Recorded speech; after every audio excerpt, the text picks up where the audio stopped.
Hello everyone. See, the purpose of making this video is just to tell you that how with calmness and common sense you can solve one of the most tough paper of UPSC, that is 2026. Okay, so let me start. See, I myself have given this paper and I am getting, according to the UPSC provisional answer key, I am getting 65 questions correct and 31 question wrong, which is giving me 100 plus marks. See, I am here to tell you my approach to help you guys to solve these papers, these type of papers. क्योंकि ऐसा नहीं है कि UPSC आगे ऐसे papers नहीं बनाएगा. Where knowledge fails common sense works. I am just here to tell you this कि अगर पेपर हार्ड है, इट इज़ फॉर एवरीवन. ये आपने बहुत सुना होगा. And this is not any elimination trick video and all. This is just my approach that and how you should also approach for paper like this. See, I am here, I will tell you one approach, that is round zero.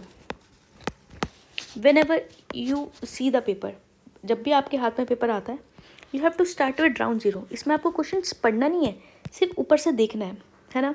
जैसे let me start from page 1. जैसे ही मेरे हाथ में paper आएगा, I am telling you my experience, है ना. तो I will see that okay, these questions are looking Jainism, है ना, Pali, these are looking from AMEC. I will write down at the top of the paper that this is from AMEC. Now I will turn the page and see next page and I will see okay, again I can see that Eka movement है ना, Rigvedic, these are from AMEC. Now I will turn again the paper. Again I can see this is Stupa, है ना, and this is reverse. These are Rigveda, again from AMEC. Then I will again turn the paper. I can clearly see that this is from modern history. I will write modern history out there. Subhash Chandra Bose, flock, forward block, है ना. Now like this I have to turn down the pages. Approximately this will take your 6 to 7 minutes hardly, है ना. But you have to do this. This is a very crucial part of the exam and I can tell you why. See, her paper आपको ना shock factor देता है ना. तो जो आपका शौक होगा ना पेपर की, भाई पेपर में कैसे क्वेश्चंस आ रहे हैं, ये आपको शुरू के 5 मिनट में मिल जाएगा. You will be ready for next 1.55 minutes, 1 hour and 55 minutes. You will be ready कि आपको आगे कैसे करना है ना. तो I will look at the paper and will write. See, this is bond. I can clearly see this is from economy, rare earth minerals, crowding out effect, micro and small medium enterprises, है ना. I can clearly see NBFCs, eco. So मैंने paper देख लिया है, मुझे पता लग चुका है कि कैसे क्वेश्चंस है. और ऐसे ऊपर से क्वेश्चंस पढ़ने में इतना भी पता चल रहा है कि these are not easy, है ना. So I will come to question 1 and will start doing. See, if the paper is, you can visibly see that, I can write doable questions. You should start from your strongest point. सी, अभी मैंने paper आपके सामने scroll किया है, मुझे polity के questions नहीं दिखे हैं, जो कि सबका स्ट्रॉन्ग पॉइंट होता है. हर कोई अपनी प्रिपरेशन में पॉलिटी सबसे पहले और सबसे ज़्यादा टाइम देता है ना. तो I will start from question 1. If I see your, see, अगर आपको इको के क्वेश्चंस दिखते हैं आप इको से भी शुरू कर सकते हो. बट मैंने अभी पेपर स्क्रॉल किया है, मुझे दिखा है कि ज़्यादा क्वेश्चंस नहीं है. So I will, to save my time, I will start from question 1, है ना. See, now I will tell you how to solve answers, है ना. सी, क्वेश्चन 1 मैंने पढ़ना शुरू करूँगी. Which one of the following Carnatic music ragas is similar to raga Bilawal in Hindustani musics. इन paper मैं आपको बिल्कुल वैसे ही, जैसा दिमाग वर्क करेगा ना, जैसा मैं सोचूंगी इस पेपर में, मैं आपको बिल्कुल एक्जैक्टली वैसे पढ़ के बताऊंगी. नहीं आता है, ठीक है, बट ऑप्शन से देख के लग रहा है यार ये कितना बड़ा लिखा हुआ है. I will mark this. अगर क्वेश्चन मेरे सबसे ज़्यादा कम अटैम्प्ट हुए, I will take risk for this question. I will mark this. This is just risk, है ना. आप इसे छोड़ भी सकते हो, बट ऐसे पेपर देख के I will at least, if are question below 60, I will take these type of risk, है ना. See, now second question, Hilton Young commission. See, 100 years have been completed for this. I knew this and the answer is 1. Now I am telling you the questions which are not solvable, but how to approach these kind of questions. See, now third question. Pali text contain first definite. है ना. मैंने यहाँ पे पढ़ा है कि these are giving random facts example, this might be wrong, है ना.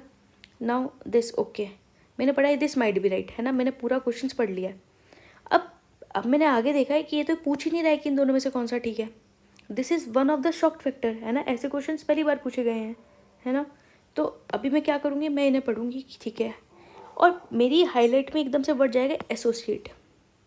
एसोसिएट तो 0.1% भी हो सकता है, 1% भी हो सकता है, 100% भी हो सकता है. तो how can I say that this is not associated with urban life at all, है ना. ये मनी से एसोसिएटेड है ही नहीं. तो I will go with answer B, sorry answer C, both. See I am telling you कि अगर आपका पेपर में आपको पैनिक नहीं होना है, आपको सोचना है कि यू नो एवरीथिंग, आपने इतने साल मेहनत की है, आपको आता है, you don't have to be panic. See now I will move on to the next question. नहीं आता है, I will leave this, but इतना है कि आई न्यू कि इन these 4 statement questions mostly the answer is only 2 options mostly. So I will cut down this, I will search for my answer in these only. Now I will move to next question. See, I can identify, after reading the question, I can identify the gods, demigods. I will cut down these 2 options. I will see, okay, my answer will be from these 50-50. I will write here. Now I don't know, I will directly cut this answer, but in exam I have did this question and it is my right, because I can tell you the approach behind this question. See, मैंने देखा यहाँ पे Buddha specific, this is very specific, this is very specific to Shiv ji and Parvati ji, है ना. This is very specific समुद्र मंथन, है ना, everyone knows about it, but this is a very broad theme. I will go with this, and luckily I got this correct. See, let's take any random question. See, if you look at the question 7, see, in exam hall I got this wrong because I have seen this all, and considering it as an extreme statement, I considered this wrong and cut down to option second and got, but I think, I am not sure, but according to UPSC की I think the answer is D. तो समझाने का मतलब ये कि आपके questions गलत भी होंगे, पर ज़्यादा चांसेस है कि आपके क्वेश्चन सही हो जाएंगे. See, I knew this about Eka movement, so I got this correct. See, इसी तरह समझा रही हूँ, आप कोई सा भी क्वेश्चन ले लीजिए, जैसे मैंने लिख दिया यहाँ पे एमएक. जैसे let see this question 14th, which of the following statements on the Amravati stupa and its relief sculptures is correct. It was located in the lower Krishna valley. If you know, you know. If you don't know, like me, I will like it can be any valley, है ना. I will mark this that I don't know about this, and I will mark question mark here. In India, it was next only to Sachi Stupa in size. How can you say that it is only to Sachi Stupa? This is very extreme for me. My brain will work in exam hall, my brain will work like this. I will see this, that this is very extreme. I will cut down this. If you cut down this, you are getting again 50% chances, है ना. Now come to any, see, just like 15 question, I seriously don't know the answer. I will, and if I read this, I am unable to understand this, I will directly cut. I will not attempt these type of question which I don't know. ऐसा हो सकता है कि आपको आता हो, but I know my self, I don't. इस example में मेरे तुक्के भी गलत हो जाएंगे, है ना. तो I will not do this. See, if you see question 12, I also got this wrong in my examination because of the logic which I used above. मुझे लगा था इन दोनों में से कोई होगा, but I think the answer is this. But कोई बात नहीं, इतने रिस्क चलते हैं, है ना. तो मेरा अप्रोच आपको यही सिखाना है कि this is not something that आप छोड़ के आए, मतलब इतना हार्ड नहीं है. Paper is hard but it can be doable if you have right approach in the exam. Let's move to question 18 जैसी, है ना. If you read the question based on the community lay in the very nature of, okay, I will read the question. Reforms retained and extended the principle of separate. Yes, I know this was there in this reform. Separate electorates were supposed to counter Indian nationalism, which was growing stronger. Okay, nothing extreme in this statement, and I know it is related to this. Deprived classes rallied around. Okay, this was also, so I will write 3. मैं पढ़ूंगी ही नहीं. I will not waste my single second on these type of questions. Nothing extreme आता है, पहले से भी पढ़ रखा होता है. I will mark D and I will move on, है ना. Like example 19, जैसे आपने देखा, आप फर्स्ट क्वेश्चन में जाइए. मैंने रिस्क लिया है कि शायद सबसे बड़ा, तो मुझे नहीं आता है, मुझे बिल्कुल भी नहीं आता है. I will again mark it as risk. I will go with D. And it is also, see, Agra, we all are familiar with this. Gwalior also. What is this? Atroli. मैंने तो नहीं सुना है कभी भी. So these are, मतलब I got 2 reasons to mark this as correct, है ना. I will go with D. मतलब मैं आपको सिर्फ यहाँ पे एक अप्रोच दिखा रही हूँ कि कैसे रियल टाइम एग्ज़ाम में आपको ज़्यादा सोचना नहीं होता है. ऐसे पेपर्स में आपको सिर्फ करना होता है ना. जैसे मुझे ये दिख गया 26 क्वेश्चन, है ना. I will go with this. See के reference to Indian state are not. See जहाँ भी नॉट देख लो, मतलब आपको अलर्ट हो जाना है ना. Uttar Pradesh shares is boundary with the highest number of what is other Indian states. Okay, next. Rajasthan shares the longest international among all. No, I definitely know this is wrong, है ना. You tell me in the comment section which state shared the longest boundary. See, Rajasthan is here with Pakistan. Simple logic. If you don't know this, Rajasthan is here with, attached with Pakistan, and here there is Nepal, है ना, Bhutan, Sikkim. Sikkim, there's states like Sikkim also, है ना. बांग्लादेश भी है ना. India shares its longest border with Bangladesh. How can Rajasthan here share the longest? So मुझे पता चल गया कि second is wrong, है ना, are not correct. So sorry, है ना. second है, तो मैं I will cut down these. The answer will be, तो अब मुझे केवल statement 1 और 3 देखनी है. Sikkim is the only state that shares its boundary with just one.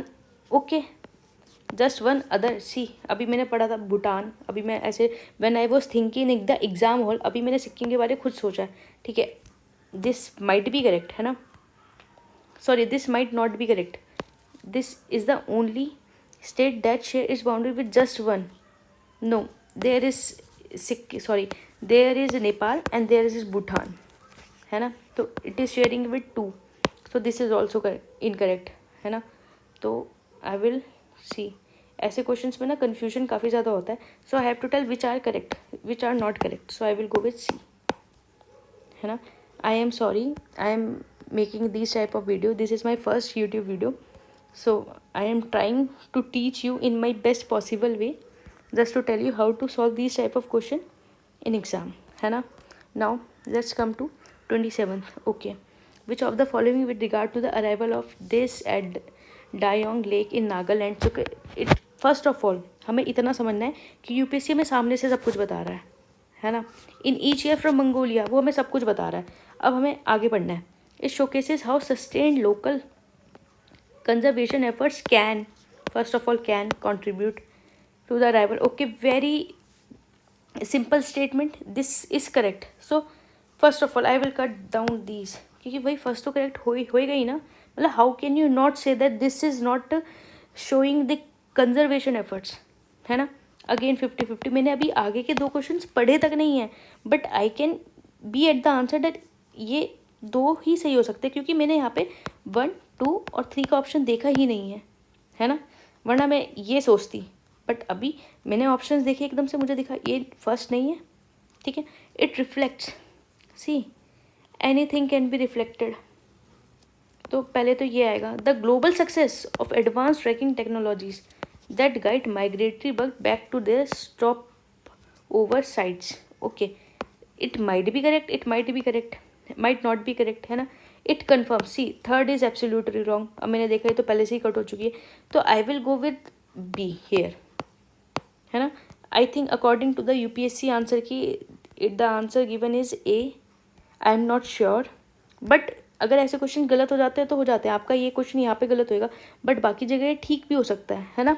बस यहाँ पे आप एक भी, अगर ज़्यादा सोचेंगे तो आप ये भी सीखते हैं कि it is showing success of advance tracking technologies. This can be an extreme कि हाँ it is showing global success. But अगर नहीं चलता है कोई बात नहीं, इतने से भी okay, you are coming to 50-50 closer, है ना.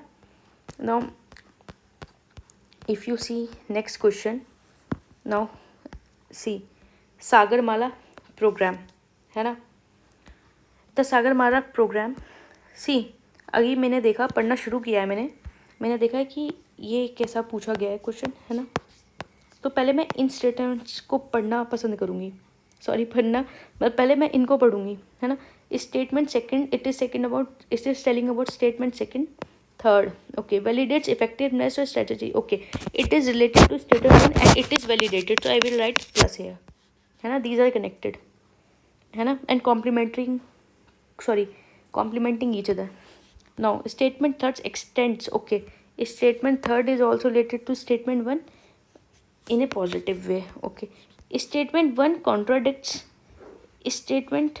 Okay, and now in the third statement it is saying that statement 1 is contradicting. See, these two statements are itself contradicting in nature, है ना. एक में बोल रहा है कि स्टेटमेंट थर्ड स्टेटमेंट 1 को आगे एम्बेड करती है ना. एक में कह रहा है कॉन्ट्राडिक्ट करती है, तो मैं इसको तो मैं कट ही कर सकती हूँ ना. बिल्कुल, आप समझ रहे हैं मैं क्या कहना चाह रही हूँ. बिना 3 स्टेटमेंट्स पढ़े हुए भी मैं ये बता सकती हूँ I have eliminated 1 option. Are you getting my point, है ना. Now I will start reading the statements. The Sagarmala program seeks to achieve port led economic growth through cost effective. ठीक है, this is a very positive statement. I will consider it correct, है ना. So if I consider 1 as correct, option 3 also eliminates itself, है ना. तो कैसे आप 50-50 पे आ गए. Now only you have to check whether this is correct और not. The success of Sagarmala programme is reflected in significant growth in coastal. Okay, reflected, है ना. And in significant growth coastal inlands along with growth. Okay, reflected, I will mark this. See अभी हमने देखा है कि इसमें 35th है ना. एंड सॉरी वेट, हाँ, and it is we are getting 1 correct answer, है ना. अभी रिफ्लेक्ट हमने कहीं और भी देखा था and we are getting it wrong. तो don't change your approach for the question. Approach मैं आपको यही सिखाना चाह रही थी कि अप्रोच सेम रहनी चाहिए थ्रू आउट द पेपर, है ना. Don't change your approach just seeing the question, कि ऐसा नहीं होएगा, है ना. We have to use the same approach throughout the paper, है ना. मुझे थर्ड स्टेटमेंट पढ़ने की भी ज़रूरत नहीं पड़ी है मैंने अभी तक पढ़ा भी नहीं है थर्ड स्टेटमेंट कहती क्या है. But I am coming up with the correct answer. आप समझ रहे हैं.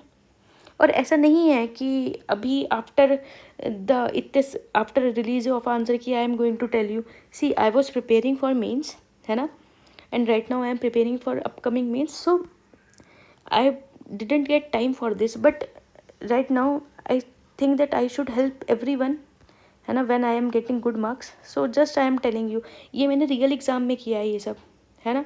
It is not something कि I am telling you in air. Now if I see question 33 with reference to the climate change, climate of Andaman and Nicobar. ठीक है, इतना बताना है ना. The climate can, first of all I will see the word can here. Okay, defined as humid. Okay, I will mark this. And ये तो आपको खुद भी पता है ना. This is basic knowledge. First is correct. Again see the options again. अभी मैंने ये पैटर्न यहाँ पे भी देखा है ना. और देखो मैंने अभी आपको समझाया है. मुझे हार्डली इस क्वेश्चन में आपको समझाते हुए भी हार्डली 1.5 मिनट लगे होंगे, है ना. तो आप पेपर में कर सकते हो, मतलब ऐसे. See now I again stick to this question only. Wait, it received rainfall from both southwest monsoon and northeastern monsoon maximum. ठीक है, थर्ड तो अपने आप ही कट हो चुका है ना. And it was also that UPSC can easily change may from March, है ना. तो ये तो मैं वैसे भी अगर देखती तो कट कर देती. So we will go with broad approach, है ना, कि how can I say that it does not receive rainfall from this. So I will go with option B है. सी, है ना. ऐसे ही give me any question. See let's see question number 48, see human genome project was very much in news, है ना, ये सबको आना चाहिए. But if I see the options, है ना, कि लिखा क्या है, it is a part of this. See, this is very common sense. If you know about this, that you should know that this is not part of human genome project, and you will directly straight cut out the option A, C and D. ये अब ऐसे भी questions आए कि you should know this, है ना. See, one more thing, if you want me, see, I have not even see these statements, but I came to the right option. See, अगर आप चाहते हैं ना, मैं आपको I can make one video on my sources, है ना, and everything I study from polity to current affairs. I can make a video, you just comment me down, है ना. चलो ये वाला क्वेश्चन पढ़ता है. See I got this correct. Answer is accountability. See I can tell you, see यहाँ पे आप ये देख सकते हैं, है ना, ये जो भी लिखा है, ये इक्विटी, अकाउंटेबिलिटी एंड डेलीगेशन, इन तीनों का मतलब हमको पता होता है, but we don't know this the meaning of this. See मैं क्या करूँगी, मैं हिंदी में चली जाऊँगी and I will see that this is dal, this is bhavna, dal is group and this is bhavna is feeling. It is something related to group feeling, है ना, इतना सिंपल है. तो इफ़ यू रीड दोस, ठीक है, mister X senior officer was overseeing critical vaccination programme. Okay इस question में basically वो क्या पूछ रहा है कि he reported the issue he reported something. So see I don't know how you think, but if you have something basic भी अगर आपने पढ़ा है, अगर आपको अकाउंटेबिलिटी का मतलब पता है, हम पॉलिटी में इतना पढ़ते हैं कि गवर्नमेंट इज़ अकाउंटेबल टू, है ना, to is citizens and all. Equity का तो यहाँ पे मतलब ही नहीं है, it is related to equality. यहाँ पे कहाँ इक्वालिटी की बात हुई है. दल भावना, यहाँ पे कौन सी भावना है यहाँ पे, मतलब आप देखिए, मतलब ये दो ऑप्शंस तो आपको मतलब समझते ही एलिमिनेट हो जाएंगे, है ना. What is delegation, it is not related even to the question. The one thing which is at least थोड़ा भी रिलेट कर पा रही है, इट इज़ अकाउंटेबिलिटी, है ना. ये हो सकता है कि पेपर में आपको क्वेश्चन पढ़ने में बहुत टाइम लग जाए, but if you just be काम, अगर आप थोड़ा कॉन्फिडेंट, देखो कॉन्फिडेंस इज़ द की, है ना. अगर आप थोड़ा सा भी सोचे कि यू नो एवरीथिंग, हो ही नहीं सकता कि आपको आता ना हो, है ना, तो आप सही क्वेश्चंस पे आ जाएंगे, है ना. पैनिक नहीं करना है. Now give me any question, I can solve you.